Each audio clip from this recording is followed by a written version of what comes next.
आदौ रामतपोवनादिगमनं हत्वा मृगमुष्टाशनम् श्रीवसंभाषणं वालीर्दलनं समुद्रतरणं लङ्कापुरीदाहनं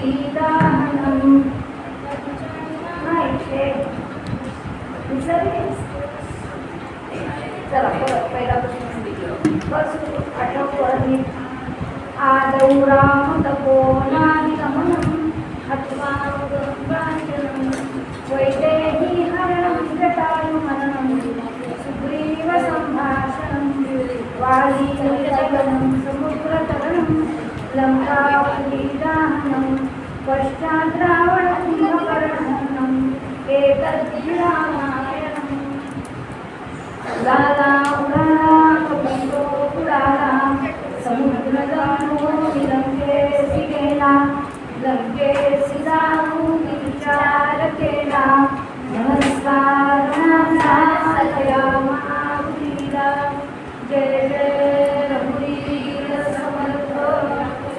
चला आज आता आपण 48वा श्लोक बघणार आणि आता जर कोणी बोललं तर मी त्याला या सगळ्याच्या बाहेर काढणार. माझ्या मागोमाग म्हणा सदा देव काळजी जिथे देह ज्याचा सदा देव काळजी जिथे देह ज्याचा सदा राम नामे वदे नित्य वाचा सदा राम नामे वदे नित्य वाचा स्वधर्मे चाले सदा उत्तमाचा स्वधर्मे चाले सदा उत्तमाचा जगी धन्य तो दास सर्वोत्तमाचा जगी धन्य तो दास सर्वोत्तमाचा श्रीराम श्रीराम. आता ह्या श्लोकामध्ये त्यांनी काय म्हणलंय अगदी साधा सोपा अर्थ आहे की देवाच्या कार्यासाठी जे देव कार्यासाठी जो झिजतो आणि ज्याच्या तोंडावर जिभेवर मनात अखंड प्रभूंचं नाम आहे तो कोण आहे तो शिष्योत्तम आहे. तो रामांचा दास उत्तम आहे. तो दास जो आहे तो उत्तम आहे किंवा तो विद्यार्थी आहे तो उत्तम आहे असं आपल्याला अगदी सोप्या भाषेत या श्लोकाचा आपल्याला अर्थ सांगता येईल. आता एक गोष्ट ऐकूया चालेल. रामायण कोणी लिहिलं अजून कोणाकोणाचं रामायण माहिती अजून कोणाचं अजून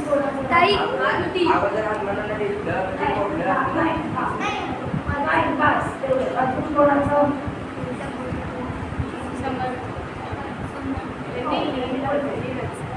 पण म्हणजे रामकथा. बरं आता एक गोष्ट सांग.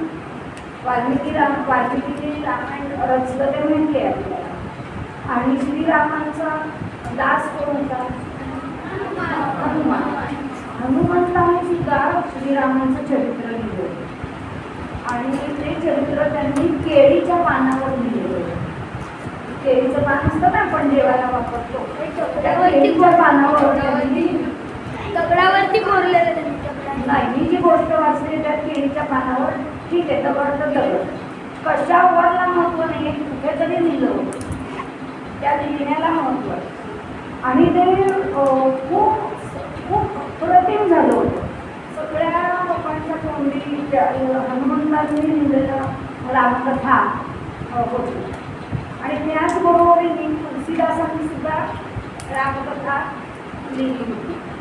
तर मग एकदा तुलसीदासांच्या मनात असं आलं की सर्वोत्कृष्ट कुठली आहे तर हनुमंतांचीच आहे. मग माझ्या रामकथेला कोणीच किंमत देणार नाही किंवा कोणीच वाचणार नाही कोणीच माझी रामकथा छान झाली आहे असं म्हणणार नाही. ते जातात हनुमंताकडे आणि हनुमंतांना म्हणतात की माझ्या रामकथेला कधी महत्त्व मिळणार. माझी रामकथा सगळ्यांनी ऐकली पाहिजे गायली पाहिजे वाचली पाहिजे अशी माझी इच्छा आहे. हनुमंत म्हणाले मग काय अडचण कुठे आहे. म्हणाले देवा तुमची रामकथा सर्वोत्कृष्ट आहे लोकांना सगळ्यांना तीच आवडते माझी कोण वाचणार. हनुमंतांनी कशा क्षणाचाही विचार केला नाही आणि हनुमंत म्हणाले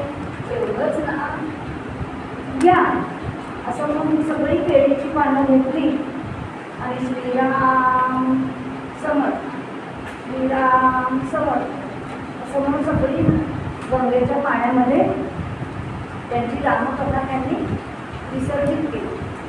तुलसीदास म्हणाले, अहो म्हणता असं काय करतात केलं तुम्ही तुमची रामकथा अशी नष्टच करून टाकले. तर महादेव म्हणाले, मला माझं नाव कुठेही समोर यायला नको आहे, मला माझ्या प्रभूंचं नाव सगळ्यांच्या तोंडी असायला हवं. म्हणून म्हणतात की रामकथा नको, मला फक्त रामकथा लोकांच्या तोंडी हवे, श्रीरामांचं माझ्या प्रभूंचं नाव सगळ्यांच्या तोंडी असावं एवढीच माझी इच्छा आहे. कारण मी प्रभूंपेक्षा मोठा नाही, मी प्रभूंचा दास आहे. मग दास कोणी आपल्या याच्यापेक्षा मोठा होतो, पण मला तसं व्हायचं नाही. मला फक्त माझ्या प्रभूंचंच नाव सगळ्यांच्या तोंडी असावं अशी माझी इच्छा आहे. त्यामुळे मला कुठलंही वाईट नाही वाटलं. मला माझे प्रभू मला हवेत, फक्त बाकी मला जगात दुसरं काहीही नको. मग इतकी पूर्ण शरणभाव आपला यावा म्हणून समर्थांनी हा श्लोक आपल्याला दिलेला आहे. समर्थ आपल्याला काय सांगतायत या श्लोकामधून की आधी ते काय म्हणतात, देव काळजी जिजे देव ज्याचा. मग देव काळजी म्हणजे काय, काळजी म्हणजे साठी, अगदी बरोबर. मग देवासाठी देव झिजणं म्हणजे आपण काय काय करू शकतो, कुठल्या मार्गे देवासाठी आपण देव झिजवू शकतो, काय काय करू शकतो, उपासना करणे, अजून नित्यपूजा, अगदी बरोबर. अजून रचना करणं, अगदी बरोबर. मानसपूजा, हो अगदी छान. मानसपूजा, नामस्मरण, बरोबर. म्हणजे आपण देवाची पूजा म्हणजे जे आपल्याकडे प्रत्यक्ष मूर्ती असतात त्यांची मूर्तीची पूजा करतो आपण, त्याला वेळप्रसंगी किंवा रोज नैवेद्य देतो देवाला. आणि देवाला नैवेद्य दाखवायचा नसतो, द्यायचा असतो. आपण जेव्हा दाखवतो म्हणतो ना, तेव्हा जेव्हा मी तुला ते दाखवलं, दाखवणं म्हणजे फक्त आहे एवढंच. आपला भाव काय असला पाहिजे, तो देव खातोय, जेवणार आहे आपण तिथे. त्यामुळे देवाला नैवेद्य द्यायचा, दाखवायचा नाही. मग देवाला नैवेद्य आहे, त्याचं भजन आहे, त्याचं पूजन आहे, आरती आहे, मंदिर झाडणं आहे. जर आपल्याला प्रत्यक्ष कष्टाने शरीराने, म्हणजे आता समजा एखाद्या याला धुळीची ॲलर्जी आहे, तर तो म्हणाल की तू झाडून घे, की तू सुटी घेतो, किंवा रंगकामाचा खर्च म्हणा, रोषणाई म्हणा, अशा अनेक प्रकारे आपण देवाची पूजा किंवा देव कार्यासाठी आपण स्वतःला आपली झीज करू शकतो. पण परत त्यामध्ये येत आहे, त्यामध्ये आपलं काय नसलं पाहिजे,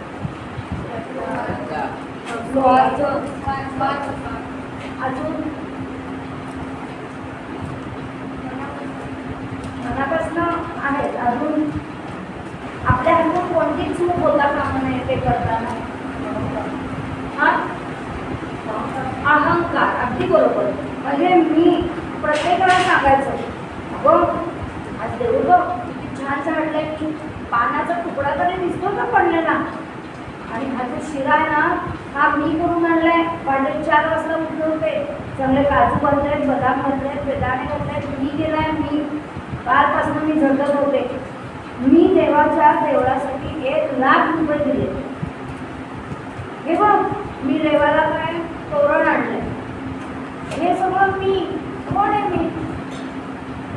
मी कोण आहे, मला काहीच किंमत नाही. मला मी हात असा उचलला आणि इथपर्यंत. आता परवा बघितलं आमची अवस्था कशी झाली होती, आम्हाला साधा तरी येतो होता. म्हणजे आपल्याला तोंडात हातात घेतलेला घास इथपर्यंत जाण्यासाठीची सुद्धा शक्ती आपल्याला भगवंत देतो. आणि आपण म्हणतो की मी देवाला देवळाला देणगी दिली, मी नैवेद्य करून आणला. म्हणजे हा अहंकार जर आपला गेला नाही तर हे सगळं आपण केलेल्याचा उपयोग शून्य आहे, त्याचा काही उपयोग नाही, ते भगवंतापर्यंत पोचतही नाही. आणि म्हणून त्या काही मानसपूजेचं उदाहरण दिलं. मानसपूजा का महत्त्वाची माहिती आहे का, तर प्रत्यक्ष मानसपूजेमध्ये हळद कुंकू आणा, तीर्थ आणा, गंधूर आणा, फुलं आणा, अनेक प्रकारचे नैवेद्य आणा, हे काही नसतं. मी माझ्या मनाने फक्त ते कल्पायचं असतं, कल्पना करायची. मी हळदी कुंकू लावलं, मी चंदनाच्या पाण्याने त्या भगवंतांना स्नान घातलं, एवढंच अपेक्षित आहे त्या ठिकाणी. बरोबर आहे. म्हणजे तिथे आपल्याला काय करायला हवं आहे, आपल्याला तिथे अहंकार सोडायला हवा. आता तुम्ही बघा अजून पण दुसऱ्या प्रकारे पण काही जण देवाची पूजा करतात. एक महत्त्वाचा महाराष्ट्रातला एक महत्त्वाचा सांस्कृतिक प्रकार आहे, आठवतंय का कोणाला? पूजा झाली. अजून काही एक खूप महत्त्वाचा परंपरा आहे आपली महाराष्ट्राची, गणपतीची पूजा नाही. अजून नाही, वारकरी आपण पंढरपूरला वारीला जातात. पंढरपूरला वारीला जी लोक चालत जातात, ती चालत जाणारी जी लोक आहेत, त्या चालत जाणाऱ्या लोकांच्या पाठीमागे काम करणाऱ्या लोकांचा आपण कधी विचार करतो का? नाही करत. एकेका दिंडीमध्ये हजार लोक असतात. हजारभर लोकांना साधं प्यायचं पाणी म्हणलं तरी किमान 1 लिटर पाणी असं म्हणलं आपण तरी हजारभर लिटर पाणी हवे. त्यांना नाश्ता आहे, त्यांना चहा आहे, त्यांना 2 वेळचं जेवण आहे. मग हे करणारे तिथे जे आचार्य आहेत, स्वयंपाकी आहेत, त्या आचार्यांच्या हाताखाली काही लोक आहेत जे भाजीची दूध देणारे किंवा पानं वाढणारे, त्यांनी जेवलेलं उचलणार आहे, वाढणार आहेत जेवताना. मग अखंड दिवसभर ही लोक सकाळचा चहा झाला की नाश्ता झाला की दुपारचं जेवण, संध्याकाळचं खाणं, रात्रीचं जेवण, एवढा सगळ्या आराखड्यामध्ये त्यांना पांडुरंगाचं दर्शन घ्यायला तरी कुठे मिळतंय. पण त्यांच्या डोक्यात काय असतं, ठीक आहे मला नाही जाता येते पांडुरंगाचं दर्शन घ्यायला, पण माझ्या दिंडीतली जी बाकीची लोक जात आहेत पांडुरंगाचं दर्शन घ्यायला, त्यांच्यामध्येच त्यांच्या आनंदात त्यांचं पोट भरण्यातच मी माझा भगवंत मानतो. तोच माझा आनंद आहे. किंवा आता दुसरं बघा, तुमची आई सकाळी उठून पहाटे लवकर उठते. आपल्या आया सगळ्यांच्या आया आपल्या असंच करतात, पहाटे उठतात, आपल्याला धडपड करून डबा करून देतात. का करून देतात? त्यांना वाटतं ना आपल्या पोरांनी आपलं घरचं खावं, चांगलं ताजं खावं. म्हणजे त्यांना ती प्रेम असतं ना, तीच आपुलकी. किंवा हा आई आज तुम्हाला पोळीचा लाडू दिलाय, तुमच्या चेहऱ्यावरचा आनंद बघून आईचं निम्म पोट भरलेलं असतं.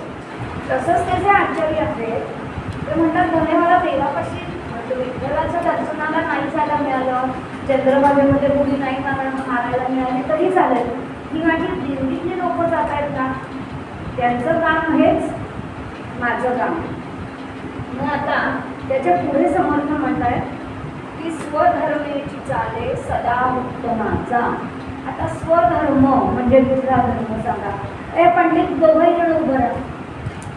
काय नाही, आधी हे लोक उठल्याशिवाय काहीच नाही, दोघंही उभं राहा, पटकन उभं राहा.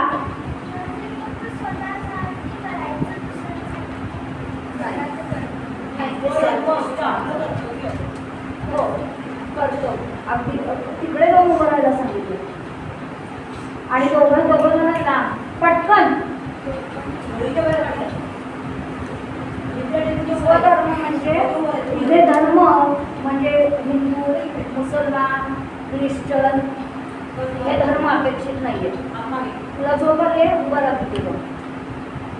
तर धर्म म्हणजे आपलं कर्तव्याचं पालन. बरोबर? आपलं प्रत्येकाचं कर्तव्य आहे. आता मगाशी सांगितलं, आई आपली आई पहाटे उठते, त्याच्या आधीचं वारीचं उदाहरण झालं.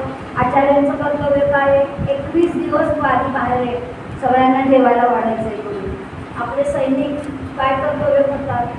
आपण रात्रभर ते तिथे सीमेवर जागतात, म्हणून आपण AC मध्ये, कूलरमध्ये शांत झोप घेऊ शकतो. म्हणजे ते त्यांचं कर्तव्याचं पालन करतात. बरोबर आहे? आपल्या देशाचं, आपल्या म्हणजे आपण भारतात राहतो म्हणून आपण आपल्या देशाचं म्हणायचं.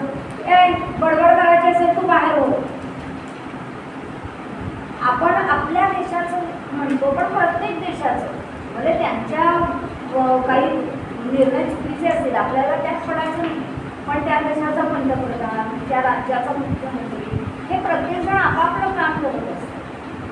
म्हणून इथे समर्थ काय म्हणतात, स्वधर्मेची चाले सदा उत्तमाचा, म्हणजे जो आपलं स्वधर्म, आपलं कर्तव्य पूर्णपणे उत्तमपणे पार पाडतो तोच सर्वोत्तम असतो.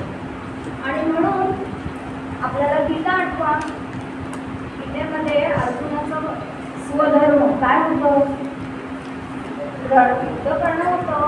आणि समोर सगळे त्याचे नातलग बघितले, भीष्म बघितले, द्रोणाचार्य बघितले आणि त्याचा निर्णय बदलला, मला नको, मला नाही समजणार.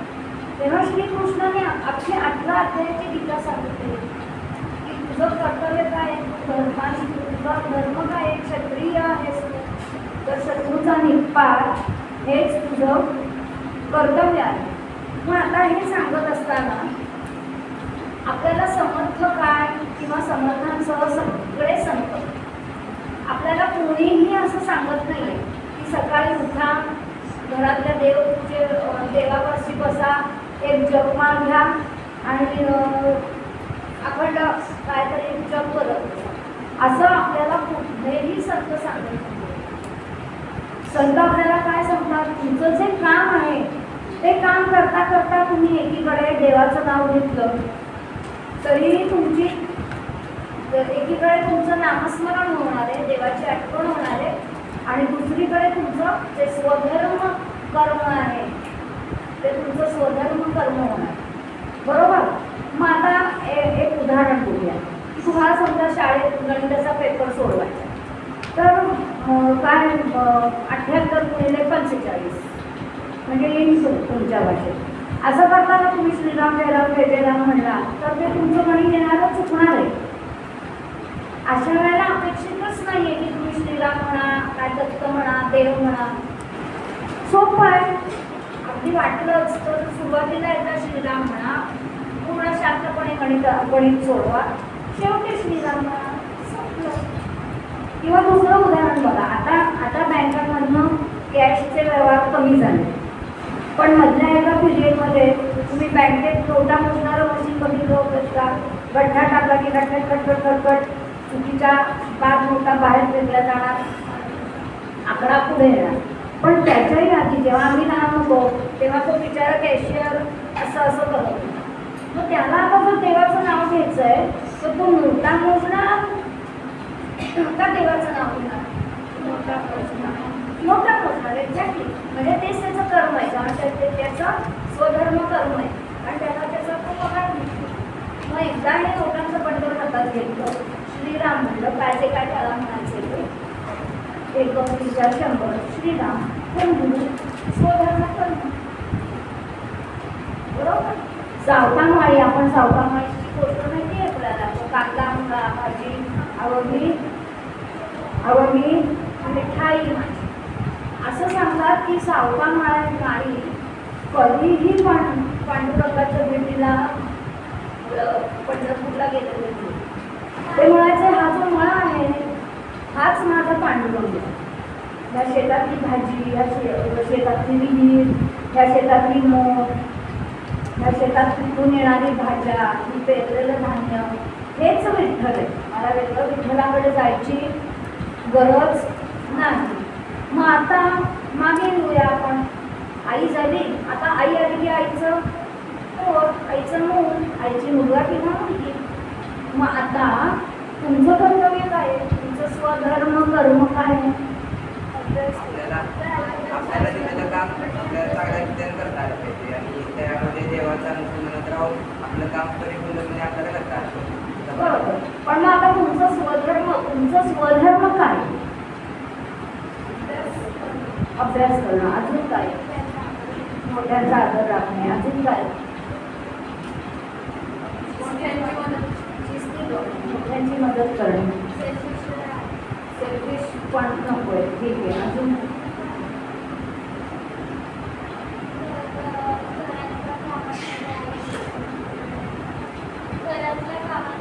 आईला मदत करणे, बरं बोलायचं, बरोबर. शरीर कमावणे, बरोबर, ज्ञान मिळवणे. ज्ञान, अगदी बरोबर. म्हणजे थोडक्यात हे शरीर गमावणं असेल, उत्तम ज्ञान मिळवणं असेल, उत्तम शिकणं असेल, आणि ह्या सगळ्या बरोबरी आपल्याला आपलं अजून एक स्वधर्म कर्म असं आहे की जे आपण लहानपणापासून शिकायला हवं, ते म्हणजे आपण उत्तम नागरिक म्हणून, आपण उत्तम माणूस म्हणून. उत्तम माणूस होण्यासाठी आपल्याला काय काय पाहिजे? आजपर्यंत दादांनी जो 16वा अध्याय शिकवला आहे, त्या 16व्या अध्यायातले जे दैविक गुण आहेत, ते दैविक गुण किंवा पहिल्या सत्रात आपली दासबोधाच्या सत्रात आपल्याला राजश्री ताईंनी सांगितलं काय काय करा, काय काय करू नका, विद्या मिळवा. तुमच्या कदाचित लक्षात असेल, तुम्ही नोट्स काढून घेतले असल्या तर. मग हे सगळं करणं म्हणजे स्वधर्म आचरण आहे ना, बरोबर ना? मग हे आपण उत्तम गुण घेणं यासाठी आणखी काय काय करायला पाहिजे? उत्तम गुण तर घ्यायचे, त्यासाठी करायला काय पाहिजे? तुला कुठे नाचत चालत तिकडे मिळतात का उत्तम गुण? उत्तम गुण मिळण्यासाठी काय करायला पाहिजे? थोडासा विचार करा ना. एकदा ठरलं की आपला काय क्षमा हा उत्तम गुण आहे, प्रयत्न नको का करायला? एकदा ठरवलं ना आपण खरं वागायचंय, मग ते खरं वागण्यासाठी आपल्याला प्रयत्न करायचे. एकदा ठरवलंय आपण चांगला अभ्यास करणार आहोत, मग प्रयत्न नाही केले तर. मी पहिल्या दिवशी तुम्हाला सांगितलं होतं की मी नुसतंच म्हणते की चला बाई पोळ्या करायच्या, चला बाई पोळ्या करायच्या, चला बाई पोळ्या करायच्या, आणि मी इथेच बसली आहे. तर पोळ्या होणार आहेत का? चला बाई कविता पाठ करायची, चला बाई कविता पाठ करायची. अरे झाली का तुझी कविता पाठ? अरे नाही ना झाली. ह्याने काहीच होणार नाहीये. हातात पुस्तक घ्यावं लागेल, पान जोडावं लागेल, ते पाठ करावी लागेल. प्रयत्न केला तर अगदी बरोबर. नुसत्या इच्छेने काही होणार नाही, त्यासाठी आपल्याला प्रयत्न करायला लागेल, क्रिया करावी लागेल. अगदी बरोबर. केल्याने होत आहे रे, आधी केलेली पाहिजे. अगदी बरोबर, खरं, एकदम बरोबर सांग. अजून आपण काय करू शकतो? किंवा अजून असं तुम्हाला मी जसं राम आणि हनुमंताचं उदाहरण सांगितलं तसं निस्पृह भक्ती पूर्ण वागून देणं, ह्याला कुठली अजून कुठलं तुम्हाला उदाहरण आठवतं?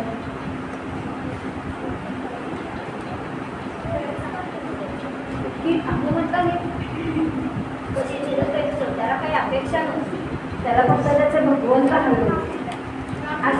अशी इतकी भक्ती कोणी कोणी केली? एवढं म्हणजे आता मागितलं त्यांना बरोबर, रामदास स्वामी,